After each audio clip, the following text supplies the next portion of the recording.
नमस्कार। You me and health में आप सभी का बहुत बहुत स्वागत है। आज हमारे साथ हैं doctor Sudhir Bhandari, senior professor Sawai Mansingh medical college and physician and diabetologist, और इनसे हम लोग जानकारी लेंगे डायबिटीज के ऊपर। डॉक्टर साहब, आपका स्वागत। नमस्कार। डायबिटीज का नाम सुन के हमारे बहुत सारे दर्शक होंगे जो थोड़ा बहुत सहम गए होंगे। बढ़ती जा रही है डायबिटीज, ये सिर्फ हमें लग रहा है या वाकई ऐसा है डॉक्टर साहब? नो ट्रूली डायबिटीज़ का इंसिडेंस बहुत अधिक हो रहा है। अब तो हमारी कंट्री में ऑलमोस्ट इंसिडेंस 20% हो गया है। हर 100 में से 20 व्यक्तियों को डायबिटीज़ है। बट इसमें मेन प्रॉब्लम और कंसर्न ये है कि उसमें से 70% लोगों को तो पता है, 14 to 15% लोगों को पता है कि हमको डायबिटीज़ है, और 25% लोगों को जिनको डायबिटीज़ है पता भी नहीं है, और उनको काफ़ी लेट स्टेज पे जाके जब कॉम्प्लिकेशंस होने लगते हैं तब पता लगता है। तो ऑलमोस्ट 20% ऑफ इंडियन पॉपुलेशन को आजकल डायबिटीज़ होने का इंसिडेंस पाया गया है। तो ऐसे क्या सिम्टम है जी डायबिटीज के जो कि हर किसी को अलर्ट रहना चाहिए कि भाई मेरे साथ ये हो रहा है तो मैं ध्यान रखूं? It is very important. In fact कि डायबिटीज़ के जो सिम्टम्स हैं वो इतने इंपॉर्टेंट सिम्टम है, जबकि कॉमन मैन को उसकी अवेयरनेस होना चाहिए। एक तो सबसे इम्पॉर्टेंट, इसमें बहुत अधिक प्यास लगना शुरू हो जाती है, जिसको कि हम पॉलीडिप्सिया बोलते हैं। एक व्यक्ति को बार बार बहुत प्यास लगती है। कई बार इसके साथ साथ उसको भूख भी बहुत अधिक लगती है, बार बार खाने की इच्छा होती है, और बार बार यूरिनेशन की। पहले जो व्यक्ति रात में 1 या 2 बार पेशाब के लिए उठता था, अब वो रात में 4 या 5 बार उठता है। अच्छा। तो मुख्य जो लक्षण होते हैं वो होते हैं अधिक प्यास लगना, अधिक खाना खाना, और बार बार यूरिनेशन दिन में और रात में होना। इन सब के बावजूद भी कांस्टेंट वेट लॉस होना। बट ये तो स्टैंडर्ड सिम्टम्स हो गए। अच्छा। बट इसके अलावा भी किसी भी कारण से अगर किसी व्यक्ति को अनएक्सप्लेन्ड टायर्डनेस हो, अनएक्सप्लेन्ड फटीग हो, बहुत ऐसा लगता है कि जो पहले लेवल ऑफ एक्टिविटी और पहले लेवल ऑफ स्ट्रेंथ था वो कम हो गया है, one should be very careful. अगर किसी व्यक्ति का बिना किसी एफर्ट के वेट लॉस हो रहा हो तो खुश ना होए, तो खुश नहीं होए, and he should get himself investigated for diabetes. Secondly, इन सब सिम्टम्स के साथ अगर आपका बैकग्राउंड हिस्ट्री है फैमिली का, अगर 1 या 2 पेरेंट्स या ग्रैंड पेरेंट्स डायबिटिक हैं, तो थोड़ा सा और भी विजिलेंट लेने की आवश्यकता है। ठीक है। इनके अलावा मान लीजिए कभी किसी को कॉफ और कोल्ड, नॉर्मली वायरल होगा तो 4-5 दिन में ठीक हो जाता है। किसी व्यक्ति को बार बार कोई इन्फेक्शन हो रहा है, कॉफ और कोल्ड हो रहा है जिसमें 2-3 हफ्ते लग रहे हैं, बार बार कोई बॉडी में इन्फेक्शन हो रहा है जैसे निमोनिया, यूरिनरी ट्रैक्ट इन्फेक्शन, कहीं कोई वुंड हो गया है जो हील नहीं हो रहा है, तो one need to be very careful कि कहीं वो डायबिटिक तो नहीं है, और उसको इन्वेस्टिगेट करवाना चाहिए। अगर इनमें से कोई भी ऐसी बात हो रही है तो भाई हम लोग जाके अपने डॉक्टर से बात करें। तो जी डायबिटीज का टेस्ट क्या होता है, और क्या मतलब उसमें बहुत खर्चा आता है या बड़ा पेनफुल होता है? It is very simple test. हाँ in fact diabetes even common man को भी ये पता है कि डायबिटीज के टेस्टिंग के लिए सिंपल ब्लड टेस्ट किया जाता है। ठीक है। वैसे तो आप रैंडम मीन्स किसी भी समय डे के आप एक बार ब्लड शुगर टेस्ट कर सकते हैं। अगर वो रैंडम शुगर 200 मिलीग्राम % से ज़्यादा है, ये तो एक अंदाज लगाने के लिए है। अदरवाइज इसका साइंटिफिक टेस्ट होता है जिसको खाली पेट शुगर किया जाता है, और जिसको कि हम फास्टिंग शुगर बोलते हैं। और उसमें सुबह पानी भी नहीं पीना होता? नहीं, पानी आप पी सकते हैं। अच्छा। बट खाली पेट, पानी से शुगर लेवल पे कोई फर्क नहीं पड़ता है। वो शुगर, ब्लड शुगर, दूध या चाय ना लें? वो बिल्कुल भी नहीं लें। और खाली पेट शुगर टेस्ट कर लें। हाँ। जिसका नॉर्मल रेंज 80 to 110 से ज़्यादा नहीं होना चाहिए। ठीक है। कभी कभी इसका हम साथ में मैचिंग यूरिन भी देखते हैं कि उसमें शुगर लॉस नहीं होना चाहिए। ठीक है। इसका और भी कंफर्म करने का तरीका होता है, या तो हम पोस्ट मील शुगर करते हैं जिसको कि खाना खाने के 2 घंटे बाद करते हैं, और नहीं तो फर्स्ट टाइम डायग्नोस करने के लिए हम पेशेंट को एक 75 ग्राम ग्लूकोज का पानी पिलाते हैं और उसके 2 घंटे बाद शुगर टेस्ट करते हैं। तो इन दोनों टेस्ट से, जो कि बहुत सिंपल हैं, बिल्कुल महंगे नहीं हैं, हमें एग्जैक्ट डायग्नोसिस हो जाता है कि पेशेंट डायबिटिक है या नहीं है। और एक बार जब पेशेंट डायबिटिक होता है तो उसको फिर हम सेट ऑफ कुछ और टेस्ट करते हैं, जिससे ये पता करने के लिए कि उसको कितने समय से डायबिटीज़ है, कोई और दुष्परिणाम तो नहीं हुआ है, ताकि उसका प्रॉपर ट्रीटमेंट शुरू किया जा सके। दुष्परिणाम मतलब सर, मतलब क्या दुष्परिणाम? जैसे कई बार क्या होता है, महीनों और सालों तक पेशेंट को पता ही नहीं होता कि वो डायबिटिक है, और साइलेंटली जो हाई शुगर उसको होती है वो उसकी किडनी को अफेक्ट कर देती है, उसके कोलेस्ट्रॉल को बढ़ा देती है, हार्ट पे कोई इफेक्ट आ जाता है। तो जब एक बार पेशेंट डायबिटिक डायग्नोस होता है तो as a part of protocol उसका पूरा लिपिड प्रोफाइल और कोलेस्ट्रॉल होना चाहिए, किडनी के सारे टेस्ट होने चाहिए, यूरिन के टेस्ट होने चाहिए, और भी एक कंप्लीट, जिसको कि हम डायबिटिक प्रोफाइल बोलते हैं, वो टेस्ट किया जाता है। ठीक है जी, अगर हमने ये माना कि ये सारे टेस्ट हो जाते हैं और पता चलता है कि भाई ये पेशेंट डायबिटिक है, उसके बाद क्या? बेसिकली पेशेंट जब डायबिटिक एक बार हो जाता है तो ये उसकी एज पे डिपेंड करता है, उसका मैनेजमेंट कैसे किया जाए। नॉर्मली अगर पेशेंट बहुत यंग है, जैसे 20 साल से छोटी उम्र का है, तो उसमें जिस तरह का डायबिटीज़ होता है उसको हम टाइप 1 डायबिटिक बोलते हैं जी। और एक पेशेंट जो कि 25, 30, 40 साल के बाद होता है उसको हम टाइप 2 डायबिटीज़ बोलते हैं। टाइप 1 डायबिटीज़ जो कि 2 साल के बच्चे से लेके 20-25 साल तक भी हो सकती है, उसको हम टाइप 1 इसलिए बोलते हैं कि इन लोगों में इंसुलिन नामक केमिकल जो कि शुगर को कंट्रोल करता है वो बनता ही नहीं है। एक बार जब टाइप 1 डायबिटीज़ कंफर्म हो जाता है कि इसमें इंसुलिन बनाने की क्षमता ही नहीं है, वो हम कई टेस्ट के द्वारा कंफर्म करते हैं। यंग एज तो होती है पेशेंट की, तब उसको इंसुलिन इंजेक्शन के रूप में दिया जाता है और इसका देने का कई तरीका होता है। जो मुख्य हम लोग खाने को 3 भागों में बांटते हैं डायबिटिक पेशेंट को, ब्रेकफास्ट, लंच और डिनर। डॉक्टर साहब, हमने कई बार ये देखा है कि डायबिटीज के जो पेशेंट्स होते हैं वो बड़ा घड़ी देख के खाना लेते हैं कि हम कहेंगे जी 1 बजे खाना ला दे, नहीं मैं खाना 1:30 बजे लूंगा। ऐसा खाने का समय एक बिल्कुल पक्का बांधना क्यों जरूरी है, ये हम आपसे जानेंगे एक छोटे से ब्रेक के बाद। हम एक ब्रेक के बाद अभी वापस आते हैं। आप लोग देख रहे हैं, जी हाँ, you me and health. Break के बाद आप सभी का स्वागत है। आइए जानते हैं डॉक्टर सुधीर भंडारी से कि इतना क्यों जरूरी है कि डायबिटीज के पेशेंट बिल्कुल समय को मानते हुए खाना खाएं। ब्रेकफास्ट, लंच, डिनर क्यों इतना जरूरी है? बेसिकली डायबिटिक मैनेजमेंट में discipline of the timing and discipline of the food content बहुत इंपॉर्टेंट होता है। जी, वैसे तो सभी में बहुत जरूरत है ये अनुशासन, लेकिन डायबिटिक्स में बहुत अधिक खास तौर पे होता है। बिकॉज अगर आप समय पे आप ब्रेकफास्ट, लंच और डिनर लेंगे तो उसका शुगर जो एक्सकर्शन होता है, शुगर वैल्यूज जो फ्लक्चुएट होती है वो कम होगी। जो हम टेबलेट्स और जो ट्रीटमेंट देते हैं उसको हम प्रॉपर्ली प्लान कर पाएंगे और परसिस्टेंटली 24 आवर में शुगर बहुत अच्छी तरह मैनेज हो जाएगी। अगर आप फिक्स टाइम पे ब्रेकफास्ट, लंच और डिनर नहीं लेंगे तो जो टैबलेट्स हम डायबिटीज़ को कंट्रोल करने के लिए ले रहे हैं उनका इफेक्ट बहुत वेरिएबल आएगा।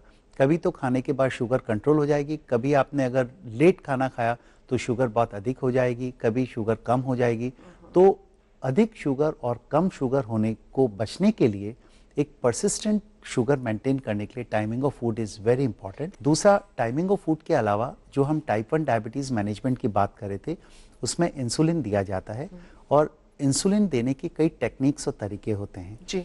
कॉमनली आजकल इंसुलिन जो पहले सिरिंज से दिया जाता है, आजकल कई तरह के इंसुलिन पेन्स आ गए हैं और वो इंसुलिन पेन्स इतने साइंटिफिक होते हैं, उनमें बिल्कुल पीछे डायल होता है जिसको आप डायल को घुमा के डोज कैलकुलेट कर सकते हैं और उनकी निडल्स इतनी फाइन हेयर लाइक होती हैं कि पेशेंट को किसी भी तरह की तकलीफ नहीं होती है। क्या इसके लिए डॉक्टर के पास जाना पड़ता है? नो, इसके लिए हम सेल्फ एजुकेशन करते हैं। हर व्यक्ति को, चाहे वो सिरिंज यूज करे चाहे इंसुलिन पेन यूज करे, उनको इंजेक्शन लगाना सिखाया देते हैं हम लोग और वो खुद सेल्फ अपना डोज को कैलकुलेट करते हैं, खुद अपनी इंसुलिन को खुद लगाते हैं। छोटे बच्चों में भी ये पाया जाता है, तो छोटे बच्चे क्या करें? नॉर्मली ऐसा देखा गया है कि जो 5-6 साल से बड़े बच्चे जो सेंसिबल हो जाते हैं वो तो इतने एक्सपर्ट हो जाते हैं कि खुद भी पेन यूज़ कर लेते हैं क्योंकि दे आर सो सिंपल और वो टॉय की तरह यूज़ करते हैं। बट अगर इससे छोटे जो जुवेनाइल डायबिटिक्स होते हैं तो उसमें फिर पेरेंट्स का हेल्प चाहिए होता है। और होना भी चाहिए जी, माँ बाप का फर्ज है। वो होना चाहिए, अदरवाइज वो सेफली 5-6 साल की उम्र तो बच्चे are so sensible and so intelligent कि वो खुद उसको यूज़ कर लेते हैं और उसको और ऐसा बच्चा अपना नॉर्मल स्कूल आता जाता है, सारी एक्टिविटीज में पार्ट ले। इनफैक्ट जो भी टाइप 1 डायबिटिक होते हैं उनके कुछ प्रिकॉशंस, कुछ वार्निंग्स उनके लिए बहुत आवश्यक है।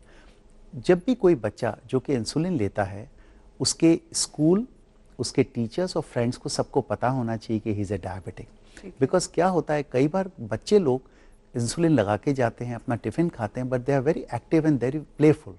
तो बहुत ज़्यादा एक्टिविटी और प्ले होने के कारण उनकी शुगर कभी लो हो जाती है। तो एक रूल है कि कभी भी कोई व्यक्ति, चाहे बच्चा या बड़ा, उसके बारे में अगर ये पता हो कि वो डायबिटिक है और अगर उसको बेहोशी आ गई, घबराहट हो गई, बेचैनी हो गई, ऑल्टर्ड कॉन्शियसनेस हो गया, इरिटेबिलिटी हो गई या कोई कह रहा है मुझे धुंधला दिख रहा है, इसका तात्पर्य है कि उसकी शुगर लेवल कम हो रही है।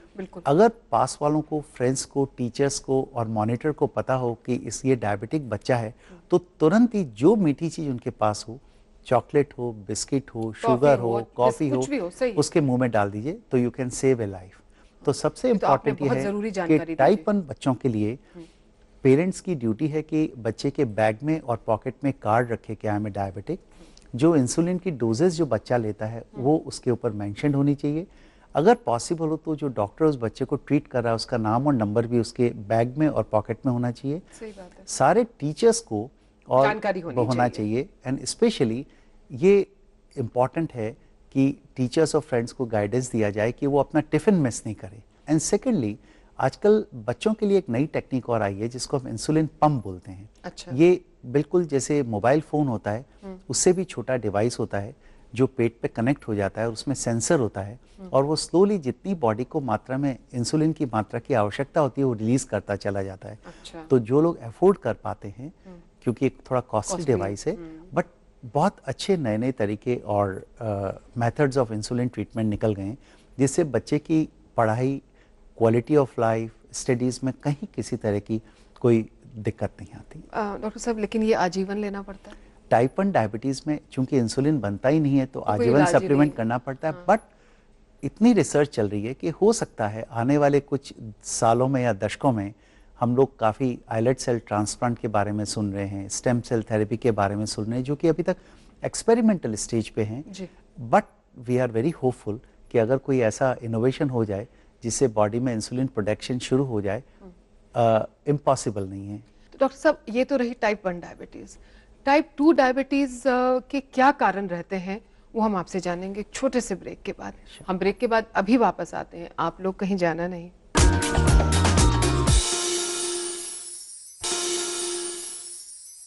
ब्रेक के बाद आप सभी का स्वागत है। आज हम लोग जानकारी ले रहे हैं डॉक्टर सुधीर भंडारी से डायबिटीज के ऊपर। डॉक्टर साहब जैसे टाइप 2 प्रेगनेंसी है, अभी हमने टाइप 1 के बारे में बहुत अच्छी जानकारी आपने दी हमारे दर्शकों को।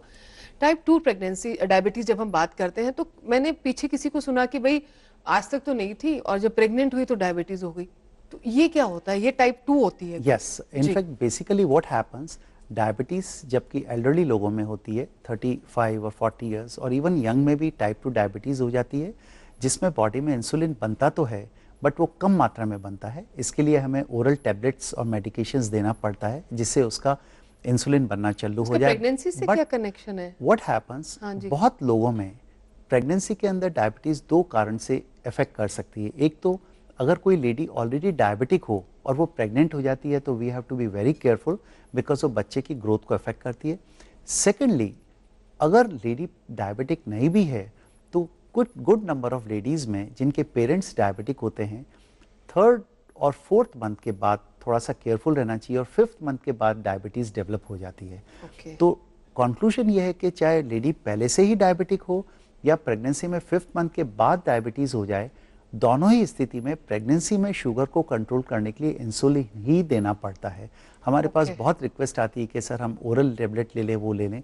तो ये सबसे इम्पॉर्टेंट है कि हर व्यक्ति को ज्ञान होना चाहिए कि अगर प्रेगनेंसी में शुगर बढ़ जाती है तो insulin is the only treatment. इसका एक अच्छा पार्ट यह है कि जैसे ही डिलीवरी होती है पेशेंट को इंसुलिन की रिक्वायरमेंट नहीं होती है।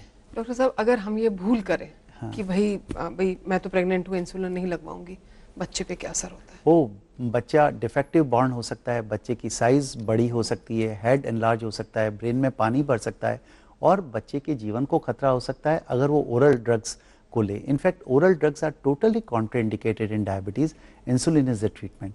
और बेस्ट पार्ट ये कि जैसे ही डिलीवरी होती है इंसुलिन की रिक्वायरमेंट खत्म हो जाती है। बस समय के लिए चाहिए, समय के लिए चाहिए होता है। बट डिलीवरी के बाद भी 50% वुमेन को we have to be very careful, उनको अपना वेट नहीं बढ़ने देना है, रेगुलर फिजिकल एक्टिविटी और लाइफस्टाइल मैनेजमेंट करना है, नहीं तो 50% लेडीज डिलीवरी के 10 से 12 साल बाद फ्रैंक डायबिटिक हो जाती है। तो वो अपने आप ही, क्योंकि आपने अपनी सेहत का ध्यान नहीं रखा इसलिए। तो डॉक्टर साहब जैसे आप ये कह रहे हैं कि भाई अगर हमारी फैमिली में थोड़ी बहुत भी कहीं हिस्ट्री है डायबिटीज की, तो अपनी रोजमर्रा की जिंदगी में किन बातों का हम लोग ध्यान रखें कि हम। वेरी इंपॉर्टेंट, अगर फैमिली हिस्ट्री ऑफ डायबिटीज है तो if you are above age of 40 years you have to be very careful. अगर आप में मोटापा है, if your weight is more than normal, you have to be very careful. ठीक है। एक इसमें वेस्ट हिप रेशियो होता है, अगर वेस्ट जो पेट का घेरा मैन में 40 इंचेस से ज्यादा है और वुमेन में 35 इंचेस से ज्यादा है तो one should be very careful of diabetes. ठीक है। इसका कारण यह है कि जो टाइप 2 डायबिटीज है भारत में, बिकॉज हम लोग इतना ध्यान नहीं रखते हैं, ये कॉम्प्लिकेशन इतना अधिक क्रिएट करती है।